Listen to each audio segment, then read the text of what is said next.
Right, well, welcome back. And we've talked about having alumni voices throughout this CentreCourt MBA event, reflecting on their own personal experiences. Now, typically when we look at US and European business schools, one of the distinctions beyond geography is course length. The great majority of European MBA programs are in 1 year. IESE is one of the great exceptions. Based in Barcelona, they've always worked on a 2-year model. And I'm delighted to welcome Nina Han. Nina graduated from the IESE Business School in 2016 and is now Vice President of Risk-Weighted Assets at Citibank, working in the UK. Lockdown just like the rest of us, Nina, but we're delighted that you can be with us. Perhaps you can just tell us a little bit about your background and the work that you now do for Citi. Yeah, please call me Nina Han, that's sufficient. Thanks, Matt, for introduction. I currently working as a VP in Citibank after a finance rotational kind of management program at Citi, which I got through the summer internship via, being an MBA graduate. The job specifically is, if you look at the bank has shifted their focus after financial crisis from chasing profitability into understanding the return on capital and return of capital. So there's a new focus of understanding what type of risk we really hold as a bank, as well as plan the capital well sufficient but efficient at the same time. Hence, I joined the team looking at the healthiness of a bank.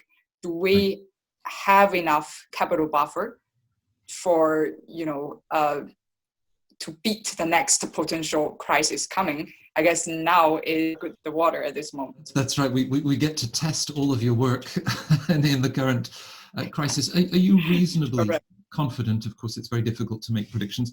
Are you reasonably confident about how the banks will get through this current crisis? I would say it is. Last crisis is unfortunately started from some complex structure program in bank, and what really happened is liquidity from the bank, from the finance system, quickly drained off, and that caused a really sudden shock on the whole banking system and lead to further impact. This time, we would say it started with this lockdown that nobody expected, but despite a lot of unemployment at this moment, unfortunately, we believe the employment market will rebound dramatically after the lockdown got lifted. Right? People would back to work. The suspicion is how long this lockdown would prolong, and this would gradually impact a bank's health of balance sheet and P&L, but it is still too early to tell. And we are trying everything to be conservative, to be, not doing any dramatic change at this moment to preserve the capital and liquidity we have at this moment. Of course, you graduated from Beijing Foreign Studies University just a year or so after the financial crisis, and then built a very successful early stages of your career with BBVA, one of the big European banks. What then led to the decision to go back to business school, and why IESE and the 2-year MBA model that they offer? Yeah, very good point. I would say I'm a career changer. Although I graduated from Beijing Foreign Studies University, I was major in English with a focus of Chinese English interpretation and cross-cultural communication. So I joined BBVA initially because the company was at a stage to establish a joint venture in China with a Chinese counterparty. So the very first beginning, what they require was a communication expert to bridge, the negotiation between Chinese partner and sometimes with Chinese regulator. Then it move forward to daily communication and with our partner afterwards, the Chinese side. Of course, I grew with the program in the 4 years, about 4 years working experience.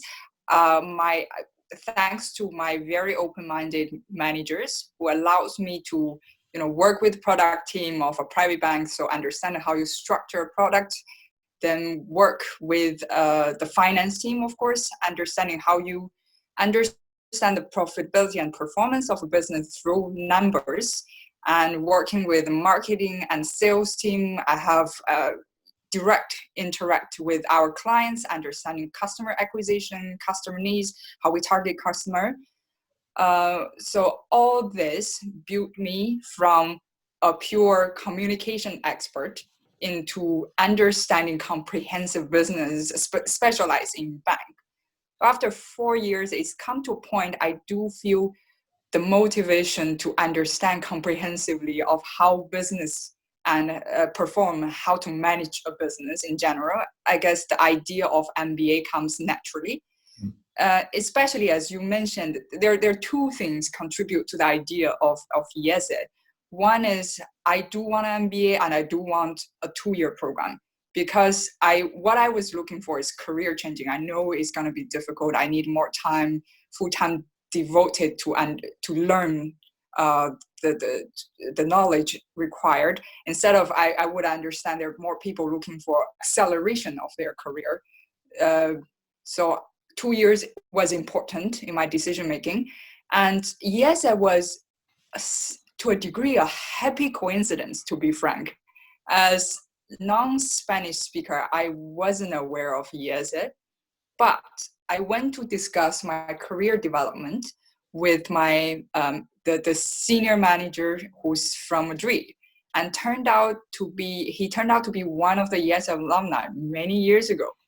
So when we just on the track of discussing how can I progress my career further, he suggested IESE, explained to me it was a great experience to him. He learned a lot. The environment was great. So with half doubt, right, a school I've never heard just from my manager, I decided to take a school tour. So I used a vacation, visit Spain, Madrid, Valencia, and then move to Barcelona to attend an open day at IESE. First case study of my whole life. But I was impressed about the quality of the education there, the case study, the professor. I was impressed by how diverse the student group was and how engaging they are. I was, the warm welcome from the school definitely touched my heart, and I fell in love with Barcelona as a city. So I remember I took the flight back, right, half visiting school, half vacation, and I told myself, this is it. This is the school I was looking for. It has everything, tick the boxes. And I was so excited that I applied immediately after I came back. I think that sense of fit and alignment when you just feel that what you're looking for is really captured in the business school. It's a wonderful moment.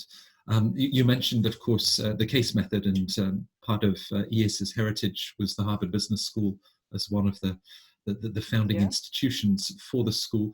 Was the case method a highlight of the program? What really stood out for you during the 2 years? Yeah, I would say it's a method that IESE insists on carryover, and I agree. Because I from a Chinese background education, textbook passing exams are very, very familiar with me, right? It's to fit a little bit stereotypical idea, we are good at taking exams. Hence, the case study forced me basically to get out of my comfort zone, right? To get my voice heard, to understand there are different opinions in the world, and we need to focus on the facts and how we discuss and convince each other. It's about deliver my message, meanwhile open mind to understand other people's opinion. It's at first it came as a shock. I wasn't talking too much in the classes, but it definitely helped me to grow into the position. For example, as you mentioned, I work in London now. It's a very different culture than before I work in Beijing, and definitely helped me to ease in the new environment and new working culture. Of course, yes, there are lots of business skills that you've developed, and I'm sure that you're using now in your career. But you took this conscious decision to relocate for your studies and coming to Europe and to Barcelona, a city that you fell in love with. And now, of course, that continued mobility as you're building the next steps of your career in the UK. So, I mean, what did you learn about yourself beyond the business focus of the MBA program? Was it this sort of cultural curiosity and a sense of adventure? That's actually, interestingly, I would say the opposite. I was always the adventurous type, being open-minded, but that does not conflict of a fact that I was not the type of person born with confidence. I'm the type I would think back and before decision made or even after decision made, right? It gave me, they helped me to reflect on myself. But the unsure of myself sometimes also stand in the way of making decisions. So this process is like a self-meditation, and I reached to a point that I am comfortable with myself. And I think that's a very important stage to reach to, because I realized there's no better or worse personality, right? For example, empathy is highly regarded in most of the cases, but it is in my case sometimes interfere with my decision-making process. And bossy is a word nobody want to be called at, but these type of people may be more forceful and decisive. They make things happen efficiently. So it come to a stage I understand there's no right or wrong of doing things, but only a way fit myself. Hence, step one, I reached to a point I can embrace my personality. I make peace with my personality, understanding that's how I'm gonna do things. And instead of wondering, right, whether in doubt whether I should do it or not, I focus on, if in doubt, the Spanish would say poco a poco, right? So step by step, how I can test the water, push the boundary, make sure I still do things in my way, but can I switch it slightly more efficient and more push to the result I want to be? And I think it's also come to a stage of there are opinions of MBA students are a group of people talking loud, full of confidence, or sometimes overconfidence. What I realize is first of all, it's definitely not true. We have people from all kinds of background, someone quieter but deep thinker, and someone's more, leadership and like to make influences, but they coexist in the program. But I guess the image of confidence comes from, it comes from just be comfortable with yourself, right? Knowing myself very well, knowing what methodology approach I would take, and knowing the advantages of this approach and shortcomings, and trying to balance it. And I think that's the biggest discovery of myself during the whole process. Of course, you mentioned earlier in a sort of a Chinese education system and acing the exams, the GMAT or the GRE are part of that assessment. But John Byrne, my co-host for this CentreCourt event, spent a day with the admissions office in IESE with Andrea and the rest of the team. And that level of discussion that they had, they can see test scores, they can see your university transcripts, but being able to tap into that level perhaps of self-awareness, the confidence of the individual. So what would your one biggest piece of advice be for future applicants to IESE in terms of how they approach the application? I would first say many people came to MBA thinking MBA just brings them their dream job. It's not as simple, but I do believe MBA is the beginning of my whole career search, the way to lead to the dream job. So I would say anyone who is at least considering to get an MBA degree is on the way already. So keep doing that, right? Keep searching inside, keep understanding yourself, and keep searching inside your heart of what really motivates you, what really inspires you. And I'm sure everyone with that motivation and self-observation would get there.